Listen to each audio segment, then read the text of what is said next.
এই ভিডিওটা ভালো করে সবাই আগে দেখো, তারপরে কিছু এক পুরুষের তিনটে অ্যাকাউন্টে ঢুকছিল লক্ষ্মীর ভাণ্ডারের টাকা। ফাঁস হলো সেই প্রতারণা।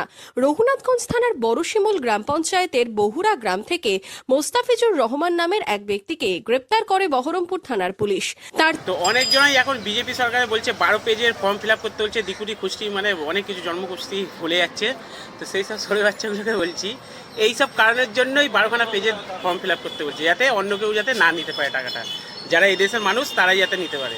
তো অনেকজনে এখন, আর যারা যারা এগুলো বলছে তারা এক নম্বর হচ্ছে চটি চাটা, কারণ তারা জানে কিছু করার তো নেই, নামটা বদনাম কী করে করি বিজেপি সরকারের।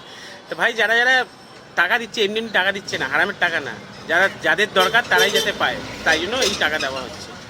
ঠিক আছে, তোমরা বিরোধ করে যাও, যারা উচিত তারা যারা বুঝে তারা ঠিক বুঝবে। ঠিক আছে, তোমাদের চটি চাঁদের কোনো কাজকর্ম নেই, হেরে তো গেছো, মুখ লুকিয়ে বেড়াচ্ছ, এখন ভাবছো কি কীভাবে নামটা বদনাম করেছো, এইভাবে করি। কিছুদিন আগে সেই গরু ব্যবসা নিয়ে করছিলে, এখন আবার এইটা নিয়ে শুরু করেছো, তো কোনো লাভ নেই। ঠিক আছে।